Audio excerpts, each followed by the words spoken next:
Alors, mon ami Christophe, Bonjour Jérôme. nous sommes où? Nous sommes à Lantouy. Lantouy. Lantouy, c'est un hameau qui se trouve, un tout petit hameau qui se trouve à 5 km de Cajarc, puisque tu as pu te rendre compte qu'on Tu as le on vient, plaisir de m'accueillir. on Enfin, vient de, la voilà, gentillesse de m'accueillir. on vient de quitter Cajarc et on est arrivé. Je voulais te faire voir cet endroit-là. Donc on est passé par une résurgence au bas que tu filmeras peut-être après. Au retour. Et là, je t'amène sur les ruines d'une ancienne abbaye. Qui est là depuis au moins le XIIIe siècle et notamment dans cet état puisqu'elle elle a été abandonnée après qu'une malédiction ait été jetée dessus, parce que là c'est la légende, il y a différentes histoires, mais une des histoires c'est que les sœurs qui résidaient ici tombaient miraculeusement enceintes et ça ne plaisait pas à l'église et enfin c'est pas que c'était pas connu et c'est surtout qu'elles faisaient disparaître leur bébé dans le gouffre qui est en bas.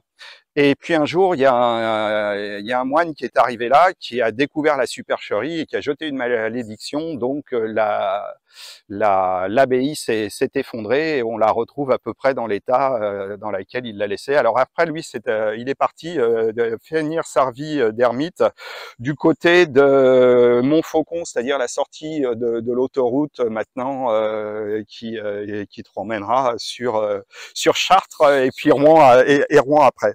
Voilà, donc l'endroit est assez exceptionnel, très peu visité et pas sécurisé, donc on va y aller tranquille. Okay. Mais ça donne une bonne idée de ce qu'il pouvait y avoir à l'époque.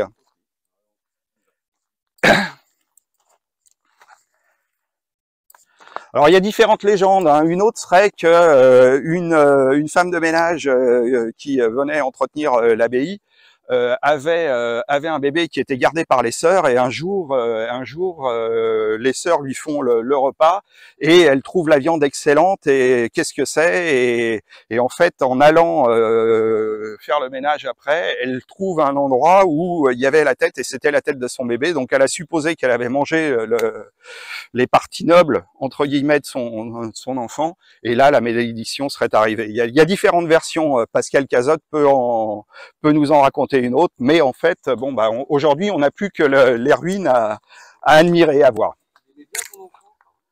Ah oui, il était bon, c'était un bon enfant. C'était un bon enfant. Voilà. Alors, on voit encore des éléments, tu vois, là, ici, sous la clé, sous la voûte, là, ça tient du miracle pour le moment. Donc, voilà, il faut, non, il faut pas aller tirer une pierre, quoi. Hein. Alors, on va traverser.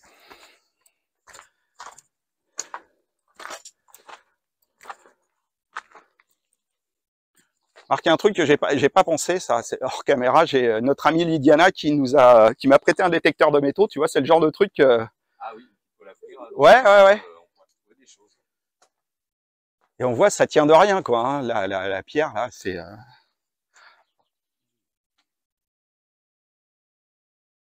Pas du tout entretenu. Ah non, c'est à l'abandon, je sais même pas à qui ça appartient, en fait. Donc là, tu vois, tu avais une tour ronde ici,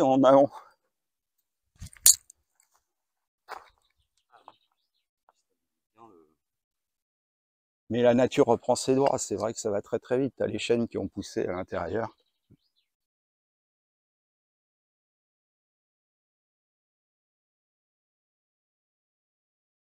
Ça avait l'air assez grand. Ouais, surtout que ça continue, donc là-bas. On va pouvoir aller sur le mur extérieur. Tu suis la petite sente, là. Okay.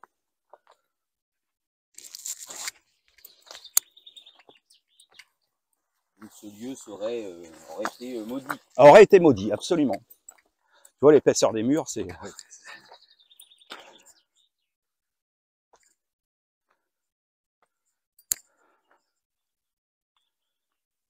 Donc Cajarc est juste derrière dans la vallée là-bas, que tu peux suivre là-bas. On a suivi cette vallée-là là, qu'on a suivi et un peu sur la gauche, donc on va l'avoir là-bas derrière, sur la gauche par rapport à la prise de vue. Et donc tout s'est effondré là-dessous, il y a, voilà, c'est... Je regarde des fois que tu retrouves un petit pendule comme celui que tu m'as fait voir, hein, oui. Mais là... non, si c'est un endroit maudit. Ah, quoi que à l'entrée du château... L'eau est terrible. Et oui, oui, oui. Et donc là, tu vois, on voit bien la limitation de l'enceinte. Après, le nombre de niveaux, etc., c'est difficile à déterminer. Mais L'état de ruine. voilà. Donc c'est un endroit que je voulais te faire voir. Bah, merci pour la visite guidée.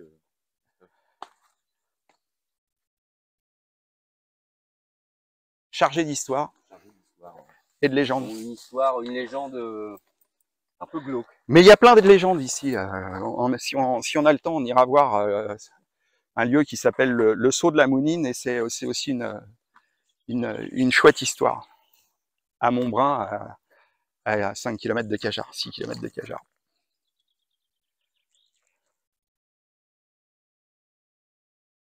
Azote aurait aussi une autre version de cette Ouais, légende. qu'il a raconté parce que il a fait des séries dans la Dépêche ou dans un jour, ouais, je sais plus si c'est la Dépêche ou un autre journal local. Il nous avait fait une série des papiers il y a 2 ou 3 ans sur les lieux insolites et différentes légendes du Causse et de l'Aveyron, et il avait parlé du Saut de la Mounine. Je pourrais te retrouver l'article, certainement, je dois l'avoir quelque part. Mais on reste dans le glauque. Sur celle-là, ouais, sur celle-là, oui. Alors on va descendre voir la résurgence. Même si... Voilà, alors là ça glisse, attention en descendant. Ouais. Ça peut faire opération toboggan. Alors voilà le fameux... La résurgence. la résurgence. Donc cette eau qui a une couleur assez particulière, on ne sait pas d'où elle arrive, ni de quelle profondeur. Donc on devine la partie sombre au fond, au milieu là. Voilà, là c'est un gouffre qui descend. Voilà, exactement. Comme tu me l'expliquais, des plongeurs ont essayé de... Ouais, il y a une équipe de télévision qui est venue en filmant et tout, mais ils n'ont jamais réussi à en trouver l'origine. Et puis après ça part, et c'est une petite rivière à truites qui va se jeter dans le Lot à la hauteur de Cajar. Et donc là où les sœurs jetaient leur... C'est ça, leur progéniture... le fruit des amours défendus. Le fruit des amours défendus. Enfin, amour à l'époque. Hein. Bah, ça me fait penser, tu sais, un petit peu comme au Mexique, là, dans les... Comment on appelle ça, les cénotes. Ouais. Où on a retrouvé aussi... Ouais. Mais j'aime beaucoup cet endroit, il est assez particulier. Et ouais, c'est vrai que l'eau a une couleur... Et encore, on n'a pas trop de soleil, non, mais à mon avis, avec des bons rayons de soleil, ça... Sympa. Mais la température est un peu plus supportable aujourd'hui. On a eu quelques jours là vraiment où il a fait très très chaud, comme partout j'imagine. Bah merci pour cette petite visite. Avec plaisir, on va continuer notre petite découverte. Une curiosité du coin, voilà. Donc l'Antouis. L'Antouis. Gouffre de l'Antouis. Gouffre de l'Antouis. Pour ceux qui passeraient pas loin de Cajar, voilà. Ouais, c'est un endroit à voir, ouais, c'est franchement. Donc là, on a une vue générale de Cajar, village médiéval, hein, puisque il a été occupé dès les temps les plus anciens, et l'activité économique a commencé vraiment au XIIIe siècle en fait, hein, avec le fameux cœur de ville que l'on voit autour de l'église là. Donc à l'époque où j'étais agent immobilier, j'ai eu l'occasion de vendre une maison. Sur la cheminée, il y avait une date, c'était 1300 et des poussières. Ouais. Je t'écoute. Ouais, alors une petite anecdote quand même assez sympa, parce que quand on arrive ici, tu as vu, le chemin est assez étroit, la vue est surplombe tout Cajar. On a une vue quand même assez époustouflante. Ouais. Et derrière, malheureusement, mais merci pour la technologie, on a cette antenne relais 3G. Et un jour, il y a un technicien qui est arrivé pour l'entretien et qui est là émerveillé par la vue. Il pose sa camionnette, il ne serre pas le frein à main. Et la camionnette est descendue en fait. Oh purée, ah oui, et là j'imagine, qu'on s'est approché du bord tout à l'heure, je me suis dit, là faut pas louper la marche. Alors je sais pas dans quel sens il est parti, si c'était par là ou par là, mais c'est assez... en effet, là, ça a pas pardonné. Ça a pas pardonné, voilà, c'était la petite anecdote technologique. Allô chef, j'ai perdu la camionnette. J'ai perdu la camionnette, Ah bah voilà. Bon, après, ça sert quand même. Ah, ça sert quand même. Ouais. On n'a pas le choix, quoi. Mais bon. Surtout qu'ici, on a quand même pas mal de zones blanches encore, donc on est bien content d'être desservi à Cajar et de pouvoir avoir un bon réseau fibre qui nous permet d'avoir Horus dans de bonnes conditions. Merci pour l'info. Et la publicité au passage.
Allez, on va aller dans le cabinet. Ah, super. Dans le pays. Jérôme, depuis le temps que je te parle de ce cabinet. Ah, oui.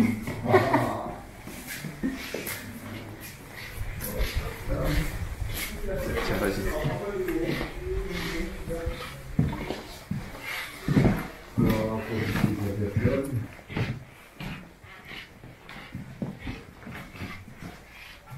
Une belle chambre à coucher.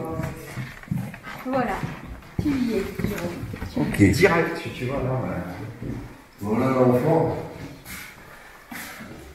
Avec le fameux Athanor.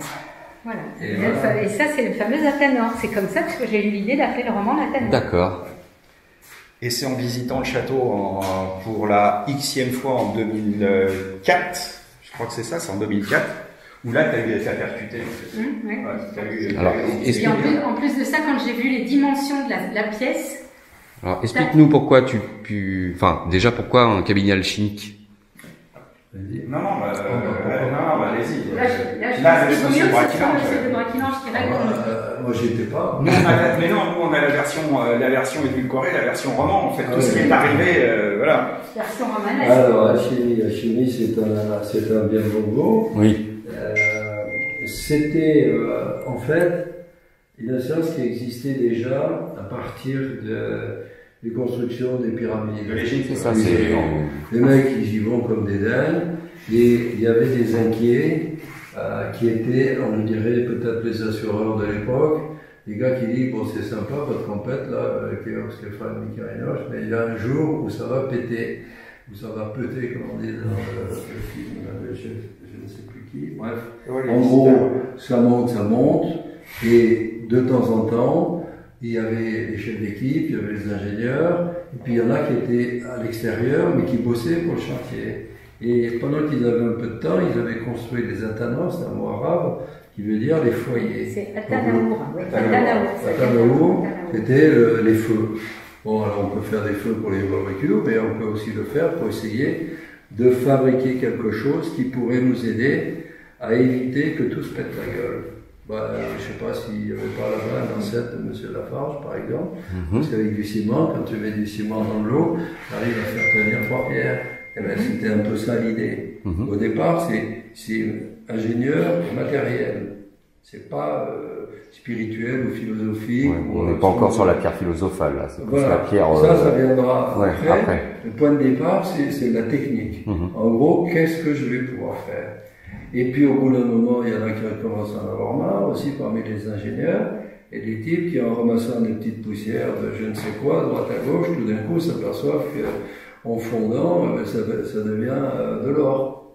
Et donc, on s'est dit, Athanor fabrique de l'or, peut-être que ça pourrait marcher en plusieurs endroits. Si tu lis des romans qui se passent à Bourges, à l'époque de Jacques Coeur, les gars s'entraînaient, ils buvaient un coup de... Au palais Jacques Coeur, à l'hôtel Lallemand, à Bourges. Ça pétait régulièrement parce que les gars étaient un peu fêlés et surtout ils ne savaient pas où ils allaient. C'est de la recherche pure. C'est ça.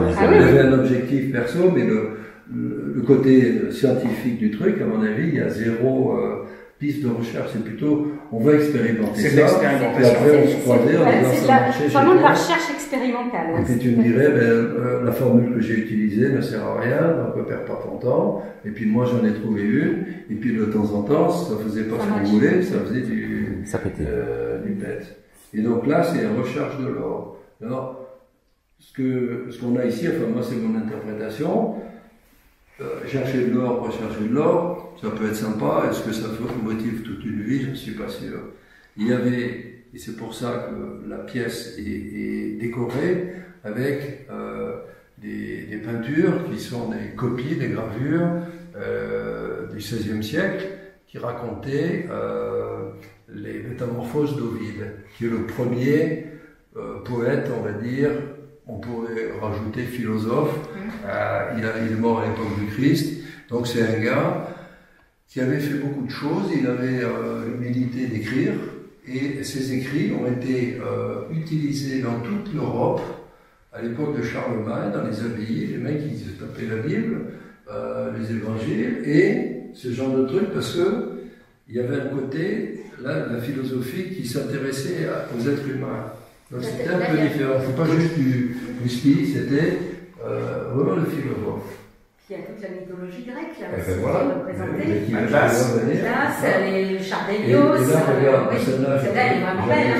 comme ça. Le char d'Hélios, c'est magnifique. Hein. C'est la chute de Phaéton. Ouais. Le char appartient à papa qui est là-bas, Hélios. Et le fiston, il en a un peu marre quand même parce que papa, il tient le coup malgré tout et il a envie un peu de prendre le volant. Et donc un jour, il organise une petite fête un peu bourrée. Ça rappelle un petit peu la chute de Lucifer. Hein. Ouais. Ça rappelle tout à fait ça, puisque Hélios, c'est le soleil, donc voilà. C'est donc c'est le Dieu suprême, et donc le fiston qui a l'ambition de se prendre pour un Dieu. Voilà. Moi, je dis ça à mes visiteurs. Ce que vous avez là écrit, enfin, écrit au XVIe siècle, non, copié au XVIe siècle, mais écrit carrément il y a 2000 ans, il y a un type qui vous dit que sur Terre, il y a des êtres humains qui se prennent pour des dieux. Et regardez toutes les conneries qui circulent sur les réseaux sociaux, si c'est pas ça. Non mais, j'ai là, t'as une belle voiture plus grosse que moi, j'ai une femme plus grosse que toi, machin. Bon, non, plus belle parce que plus grosse, c'est pas génial. Toi, c'est une espèce de compétition entre individus qui est, aujourd'hui, ça circule, on le voit. Mais c'est un concours d'ego, c'est un concours d'ego. Et donc, en gros, et d'ailleurs, il se fait taper sur la gueule par Zeus, là-haut, Jupiter, qui est lui, c'est lui le dieu des dieux. On va partir des crétins qui viennent faire les sites tout autour, ça fout la pagaille, et qu'est-ce qu'il fait? Il vient le fourrer. Donc, en gros, il y a un moment où le dieu des dieux reprend le contrôle de tout ça à cause des dérives humaines. Moi, j'avais été aussi interpellée ici dans cette pièce par les dimensions de la pièce, parce que quand on fait le rapport, on tombe quasiment sur le nombre d'or. D'accord. Au niveau du sol déjà, non? Ouais. On n'est pas sur un double carré? C'est-à-dire sur phi. Longueur, largeur. Alors, on est sur un 618. On est sur un 618, si on divise la par deux, on tombe sur un 618. Ça m'avait marqué ça. Et ça, il y a eu plusieurs papiers qui ont été faits dessus par différents personnes.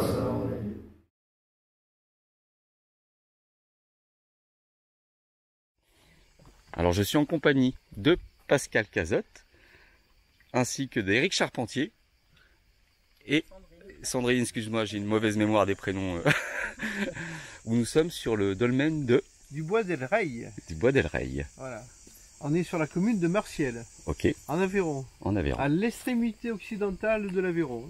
On est tout proche du Lot là en fait. Voilà. Alors il faut savoir d'ailleurs que sur la commune de Marciel, il y a une trentaine de dolmens. Et là, nous allons en voir que 3 seulement. Hein.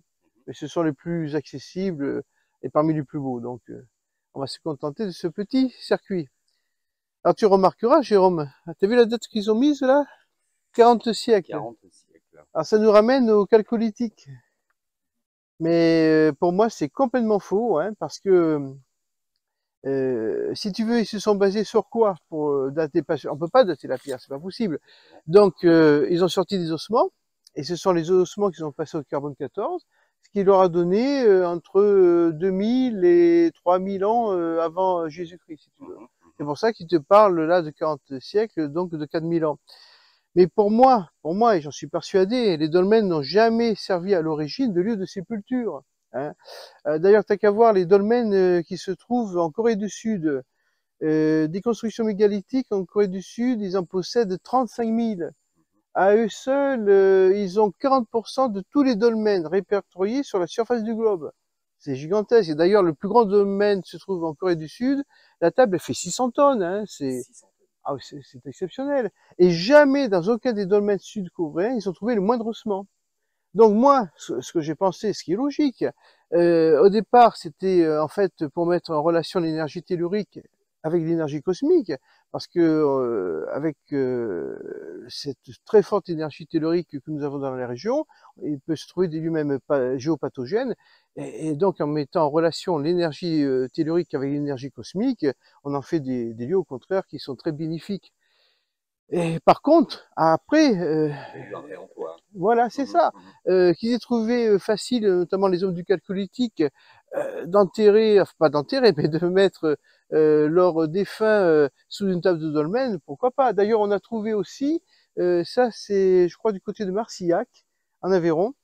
Toujours, un dolmen, on a trouvé un guerrier celte qui était donc inhumé là. Il avait encore sa grande épée en fer à côté de lui, hein. Donc c'était un guerrier rutène qui se trouvait là. Donc à diverses époques, ils ont trouvé, voilà, tout à fait. Mais à l'origine, ça ne servait pas du tout à ça. Alors, en plus, j'ai un élément très solide hein, concernant ma théorie, qui va bien sûr à l'encontre des thèses officielles. C'est que tu as dans le Lot-et-Garonne, je crois que c'est à Tournon d'Agenais, il y a une allée couverte. Une allée couverte, c'est un peu comme un dolmen, hein, il y a, forcément, avec les montants et puis des tables au-dessus. Ils ont trouvé une grande épingle en bois de renne.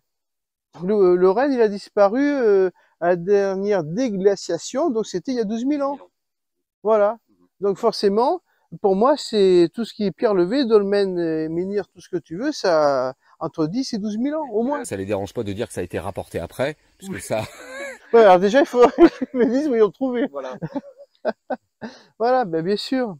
Alors par contre, j'ai une théorie concernant ces énormes dalles qu'ils ont transportées, enfin qu'ils ont transportées. En fait, pour moi, ils les ont pas transportées d'une façon classique. Parce qu'on verra, on va calculer justement, suivant les dimensions du prochain dolmen, le volume et on va calculer le poids avec la densité, voilà, tu as tout compris. Donc, on a dit qu'ils tiraient à leurs petits bras musclés à l'aide de cordes les tables, mais tu imagines, tu as, bon, là c'est pas le cas ici parce que la pierre vient bien d'ici, hein, par contre, mais tu as certaines régions en France et ils ont parcouru 30 km. Hein, pour une carrière. Et puis t'imagines, tu peux avoir des vallons, tu peux avoir des passages montagneux, voilà, et puis des arbres, de tout. Comment tu transportes ça? Et puis bon, ici on a des tables, à mon avis, qui varient entre 30 et 70 tonnes. Mais je crois que c'est dans le Calvados, tu as une table qui fait 300 tonnes. Je crois que c'est le plus grand dolmen qui se trouve en France. Je sais pas si c'est la Rechauffée, je me rappelle plus, mais je sais que c'est dans le Calvados, 300 tonnes la table. Comment ils font ça? Alors il y a un type, je me rappelle plus son nom, il avait fait une expérience en 1979 sur un terrain entièrement plat, aménagé préalablement avec des rondeurs. Il avait fait mettre par une grue une dalle de béton de 30 tonnes, je crois, oui c'est ça. Il avait fait tirer par 200 hommes, mais sur 40 mètres. Et sur un terrain préalablement aménagé. Ça prouve strictement rien. Oui. Comme l'expérience qui avait été faite à l'île de Pâques avec le petit Moai de... Oui, bah, tu parles, bien sûr. Voilà. À moi, ma thèse, c'est ma théorie, quoique elle se trouve peut-être confirmée par plusieurs histoires. Pour moi, c'est le son. C'est grâce à la maîtrise du son qu'ils arrivaient à soulever des poids inimaginables. Et ce qui m'y a fait penser à ça, c'est d'abord la mythologie grecque, avec le mythe d'Amphion. Je ne sais pas si vous connaissez le mythe d'Amphion en mythologie grecque, mais je vais rappeler l'histoire. C'est Amphion et Zétus qui étaient deux enfants de Zeus. Zeus, il a eu une importante progéniture. Hein. Et en l'occurrence, il a eu ses deux enfants avec Antiope. Et ils ont été abandonnés, comme beaucoup d'enfants de Zeus. Donc, Amphion et Zétus, ils ont été élevés par des bergers. Zétus, il a adopté une vocation pastorale, donc il s'occupait des troupeaux, etc. Mais Amphion, lui, il est attiré par la musique. Donc il a fréquenté les muses et Hermès lui a donné une lyre magique. Et quand il est devenu le maître de Thèbes, Thèbes en lui aussi en Grèce, il a élevé les remparts autour de Thèbes au seul son de sa lyre. Mais tu sais que les mythes grecs, il faut s'y intéresser de près parce que tu as beaucoup d'infos là-dedans. De Jéricho, moi, là, les murailles de... Mais ça revient au même, ouais. Mais là, au lieu de les détruire, là, au lieu de les monter, là, avec Jéricho, tu les fais tomber, les murailles, pour le coup. C'est sûr. Alors, par contre, il y a deux histoires que j'ai trouvées qui confirment ça. C'est d'abord en 1919, alors j'ai pas retenu le nom du gars, c'était un Letton, donc qui venait de Lettonie, qui s'est installé en Floride. Et il a voulu se faire son petit palais un peu comme le facteur cheval. Hein. Castle Corail. Exactement, tu connais. Je connais. Voilà. Et ben, ce petit bonhomme, il mesurait 1,50 m pour 45 kg. Et on le voyait transporter, quand il a été espionné à travers la palissade, on le voyait transporter des blocs entre 3 et 30 tonnes, comme si c'était des ballons. Voilà. Mais il chantait en même temps. Il chantait. Et il n'a jamais voulu donner son secret. Il a juste révélé qu'il avait découvert le secret pour édifier les pyramides. Enfin, c'est ce qu'il a dit. Voilà, tout à fait. Hein. Et ouais, Castle Corail, exactement, c'était exactement ça. Et après, on a une autre histoire d'un Suédois qui était allé voir des moines tibétains. Alors, je crois que c'est dans les années 30, là, cette histoire. Et il a vu 200 moines tibétains qui étaient par petits groupes. Ils se sont mis à entonner des chants. Ils étaient accompagnés de musiciens. Les uns avaient des gongs, d'autres des immenses trompes, etc. Et puis il a vu des blocs d'une superficie, enfin d'une surface plutôt d'1 m² et demi, qui se sont soulevés jusqu'à 400 mètres de hauteur pour venir se mettre à l'entrée d'une grotte. Et avec ça, ils ont fait carrément une terrasse avec tous les blocs qu'ils ont soulevés, jusqu'à 400 mètres de hauteur. Voilà. Ouais, donc pour moi, c'est le son. Ah ouais, pour moi, le son, c'est la clé. Mais bon, après, il faudrait... Oui, oui, tout à fait. C'est grâce au son, oui. Avec des harmoniques particulières, j'imagine, mais bon, dont on a perdu le secret depuis bien longtemps. Mais c'est la seule explication logique pour transporter des... Bah, bien sûr, hein. Je pense bien. Ah ouais. Alors au prochain dolmen, là, on va s'amuser à calculer le rapport cosmotellurique. Ok. On y va.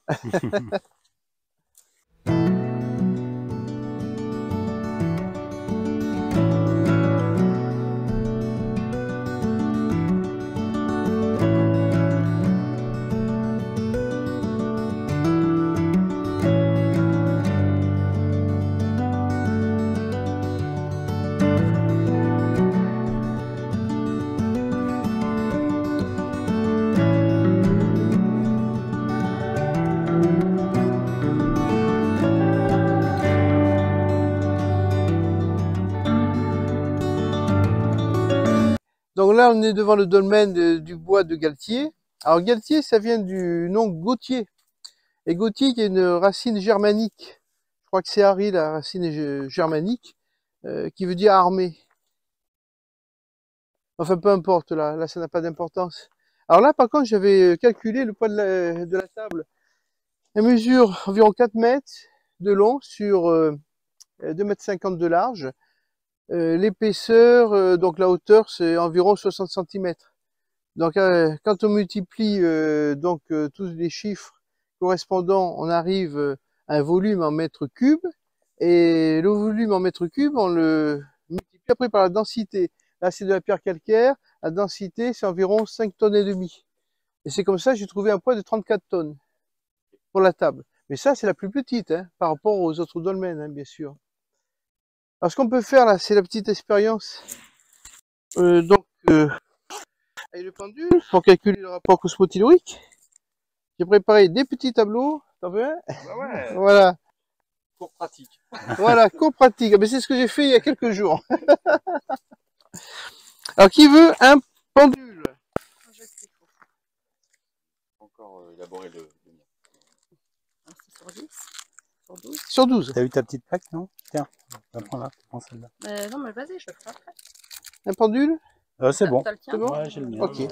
Ah, ouais. Alors, toi, je te non, mais fais-le, parce que de toute manière, moi, tu sais, sur... Un pendule, Christophe? T'as le tien? Ben, bien sûr, je veux. Quelle question. Donc, il faut se diriger dans cette direction. Hein. Alors, ensuite. Tu veux que je te le tienne? Oui, je veux bien. Je fais rien de spécial. Donc, grâce au petit tableau, enfin diagramme, je vous ai donné, on va calculer. Alors, bien sûr, pour tenir le pendule, je te dis ça pour toi, Jérôme, parce que si tu n'as pas l'habitude, tu mets la boule dans le creux de la main. Okay. Hein? Juste, non, la boule. Ah, le... Oui. Ok. Dans le creux de la main. D'abord, je t'apprends à positionner ton pendule. Vas-y, tu le poses et tu laisses pendre d'environ 5 cm. Hein? Okay. Pas plus. Hein? Alors, attends, je tiens la main droite. Voilà, oui, c'est bon. Alors, on va commencer par les énergies cosmiques, toujours dirigées vers le nord. On le positionne au-dessus du 1 et on donne un léger mouvement, une légère impulsion de la droite vers la gauche. Et après, on le laisse se positionner. Et puis moi, bien sûr, direct, il y va. Parfait. Christophe? Ah, il faut donner une petite impulsion. tourné, puis après il s'est arrêté. Ah, c'est marrant ça. Sur le 12. Moi j'étais sur le 12. Ouais. Comment ça, tu parles Approche-toi Tu du dolmen. tu te positionnes sur le 1, on est d'accord. Après tu lui donnes un léger mouvement d'impulsion, il tourne et tu le laisses se positionner.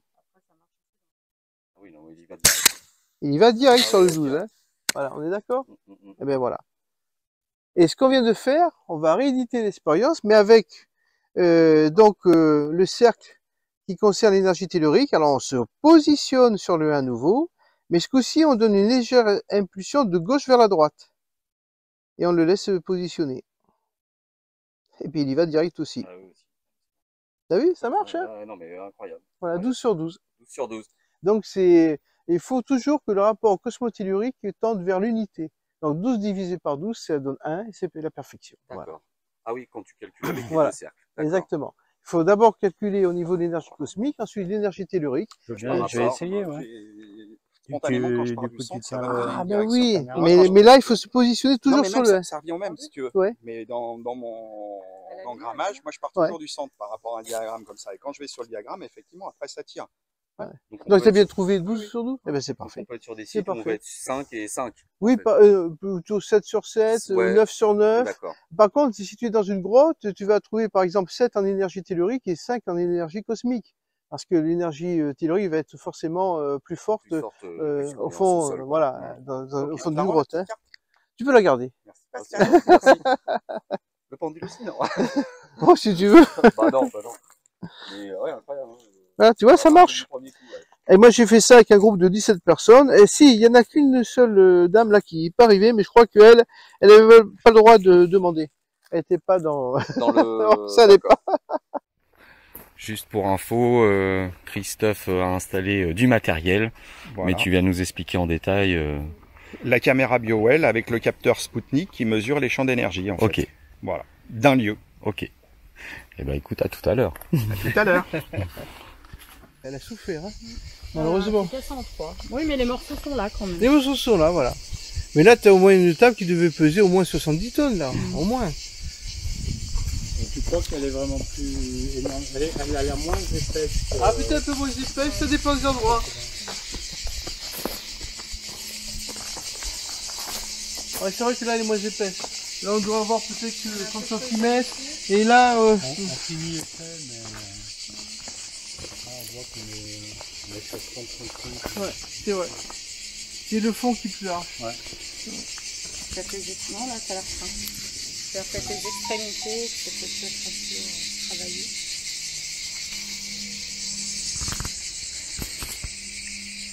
Ce qui a été intéressant, c'est que tu me regardes sur chacun des trois, là, pas les pourcentages de réseau, mais les points zéro.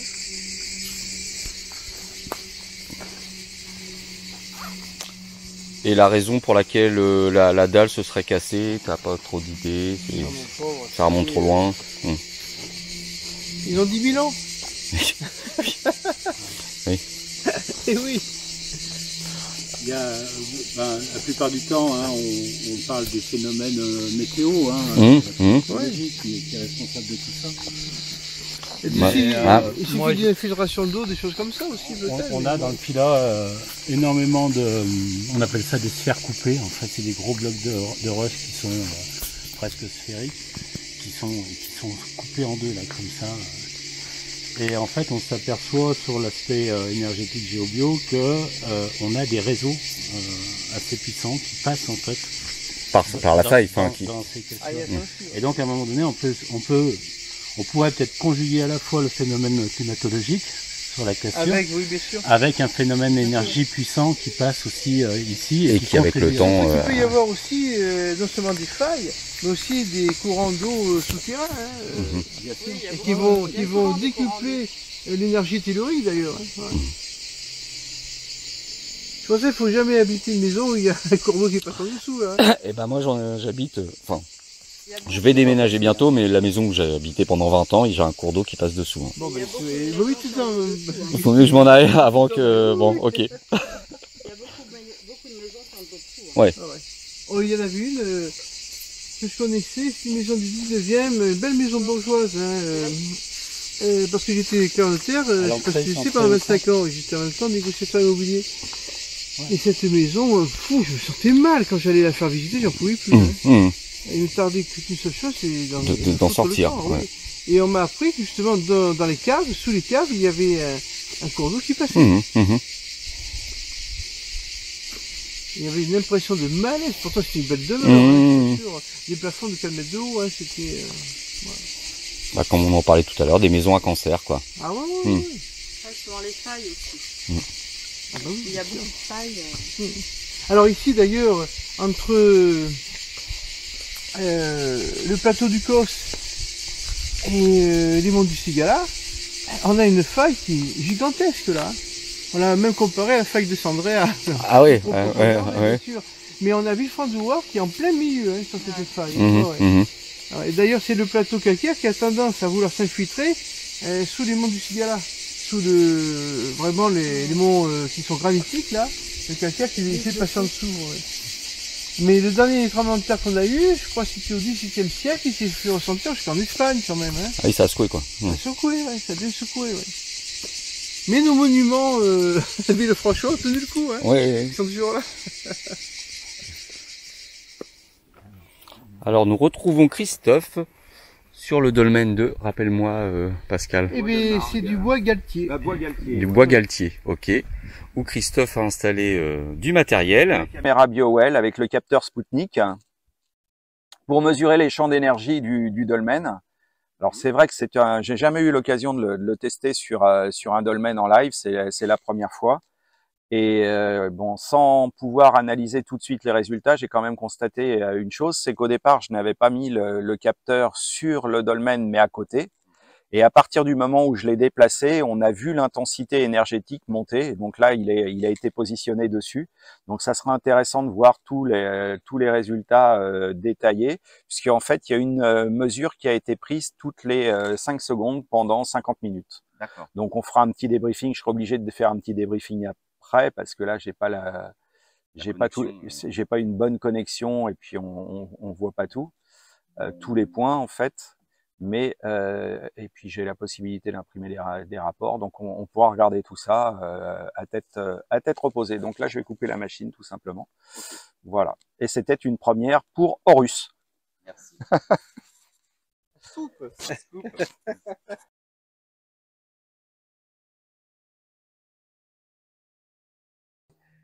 Donc cette croix, en fait, ce n'est qu'une copie. L'original se trouve à la Capelle Balaguier. Mais l'original qui se trouve actuellement à la Capelle Balaguier, alors c'est au-dessus de Martiel, la Capelle Balaguier, l'original, à l'origine, se trouvait ici. Et pendant la Révolution, un agriculteur qui avait des champs du côté de l'Espinassière, il s'est dit, avec les révolutionnaires, il risque de la détruire, donc je l'embarque chez moi à la Capelle Balaguier. Et du coup, elle est restée à la Capelle Balaguier. Et 1831, c'est la date à laquelle elle est ressortie et qu'elle a été mise en place à l'intersection de chemin à la Capelle Balaguier. Donc, voilà pourquoi la date de 1831. Alors, cette croix, par contre, elle est extraordinaire. D'abord, bon, bien sûr, elle a déjà la forme d'une croix pâtée et on retrouve 2 autres croix pâtées sur le fût de la croix lui-même. Alors, on va commencer la description avec tout ce qui est en haut. Il y a une espèce d'écu, avec 3 clous, les fameux 3 clous de la crucifixion, que l'on retrouve d'ailleurs sur le crucifié, puisque les Templiers, c'est grâce aux Templiers, à partir du sac de Constantinople en 1204, lorsqu'ils ont récupéré le Saint-Suaire, ils ont compris comment s'opérait une crucifixion, et ils ont vu qu'il n'y avait qu'un seul clou pour tenir les 2 pieds. Et après, on va garder cette habitude de représenter le Christ avec 3 clous seulement à partir du XIIIe siècle jusqu'au XVe siècle. Après, ça va se perdre, cette tradition. Après, on va remettre 4 clous alors que c'était pas ça. Et alors, qu'est-ce que vous remarquez sur le Christ là? Il y a quelque chose quand même qui est étonnant. Ben voilà, des mains démesurées. Donc c'est palmé là aussi. Non, pas palmé là. Non, non. Mais les grandes mains, c'est extraordinaire parce que les Templiers, ils avaient cette connaissance justement. Ça rappelle le fameux consolament, cette cérémonie cathare. Oui, on a posé les mains au-dessus de la tête lorsque le croyant voulait devenir parfait, il recevait le consolamentum, hein, c'est pareil. Et donc ce baptême des mains, c'est aussi l'équivalent du baptême du feu, hein, c'est exactement la même chose. Et il faut savoir aussi qu'en Bosnie-Herzégovine, il y a des stèles dans un cimetière, je crois que c'est dans la ville de Ramdinjela, un truc comme ça. Ils ont aussi des personnages avec des grandes mains immenses. Et pour les Bogomiles, du moins, voilà, les Bogomiles, mais ah ben, de toute façon, si tu vas par là, c'est un petit peu plus compliqué, parce qu'en fait, avant les Bogomiles, il y avait une autre catégorie qui s'appelait les Pauliciens. Et eux, ils étaient originaires d'Arménie. Et les Pauliciens sont apparus entre le 5e et le 7e siècle. Ils ont été persécutés. Après, ils ont trouvé refuge en Thrace, qui est devenue la Bulgarie d'aujourd'hui. Et là, ce sont les Bogomiles qui ont pris la suite. Les Bogomiles, donc, ils sont apparus vers le 10e siècle, persécutés à leur tour. Donc, il y a eu un mouvement qui est parti vers l'Europe de l'Ouest et qui a donné, bien sûr, les Cathares. Voilà, tout simplement. Les Cathares sont les héritiers des Bogomiles. Eux-mêmes, les Bogomiles étaient les héritiers des Pauliciens. Mais les Pauliciens, très peu de gens savent qu'il y avait effectivement des gnostiques en Arménie à cette époque-là. C'était les premiers, en fait. C'était les tout premiers, les Pauliciens, voilà. Et donc, pour revenir aux grandes mains, les Bogomiles considéraient que le personnage qui représentait en sculpture avec la main droite démesurée, c'était le symbole du Christ immortel. Voilà ce que ça voulait dire hein, pour les Bogomiles. Une coupure au montage, pas grave. Bah oui, parce qu'avec les motos, mon pauvre. Voilà. Alors en dessous, on a une croix pâtée qui est cerclée. Alors ça représente le point de paix, mais ça représente surtout pour les Templiers l'androgyna. Et l'androgyne, on l'a juste en dessous d'ailleurs, l'androgyne.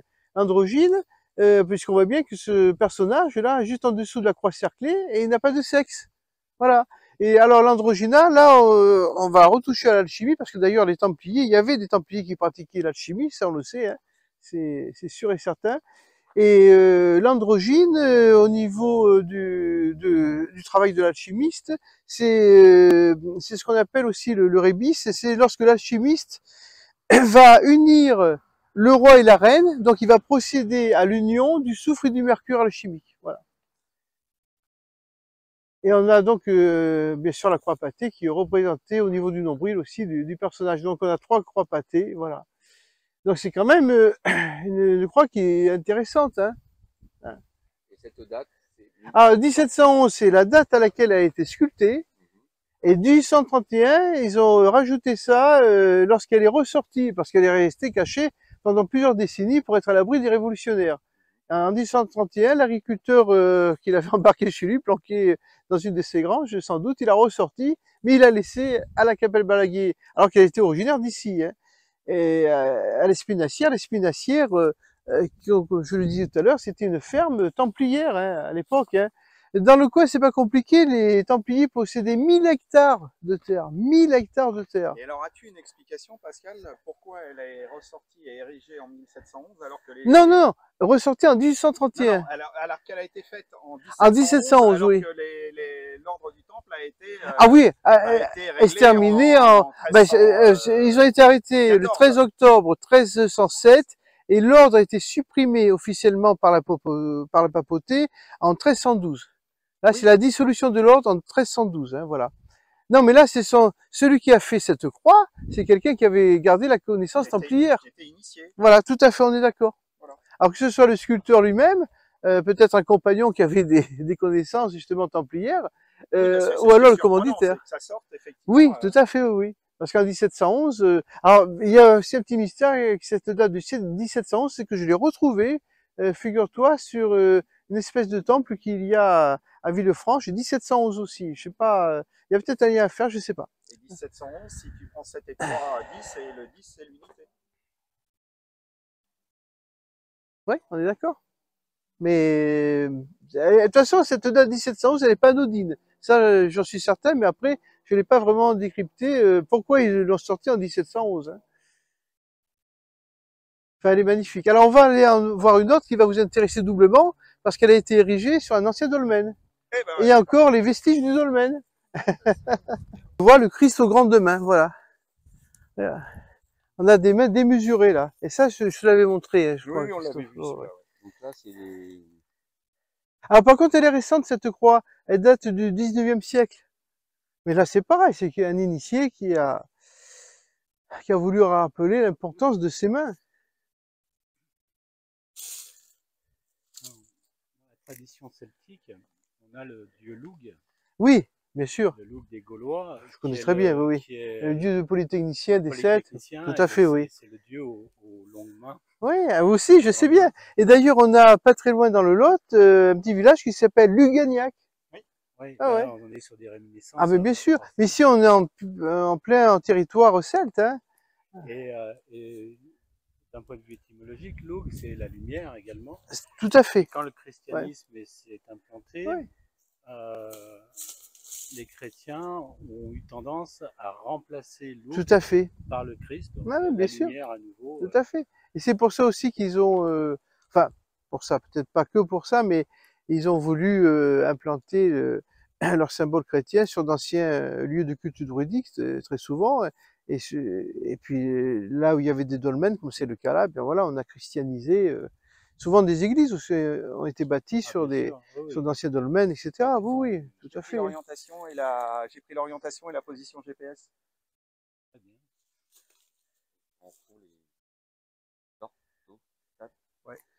Alors, ce que je voulais dire justement en parlant des Celtes là, je ne sais pas si vous avez remarqué, mais il y a beaucoup de villages qui se terminent par Ac. Oui. Hein, il y en a énormément. Figeac, Lunac, Najac, etc. Bon, il y en a des dizaines. Je ne vais pas tous les énumérer. Mais toujours est-il que, alors, d'après les historiens traditionnels, ça vient de la villa gallo-romaine Acum, mais il y avait un autre mot, une autre racine qui a précédé, c'était Akos. Et en gaulois, Akos, ça veut dire tout simplement lieu habité, réunion d'hommes. Donc, chaque fois qu'on voit une terminaison en Ac, on est sûr et certain qu'il y avait une implantation gauloise à cet endroit-là. Alors à Cajar, on a mis un R dedans, qu'est-ce que ça veut dire? Ah là, ça ne veut plus rien dire du tout.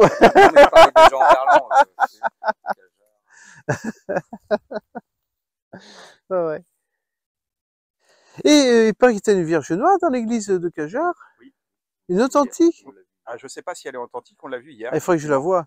Elle est ouverte souvent, cette église? Elle est ouverte tous les jours. Et en fait, Elie, notre ami médium qui sera là l'année prochaine, je lui fais voir par Google Street View le tour de ville de Cajar, mon cabinet, et il voit l'église.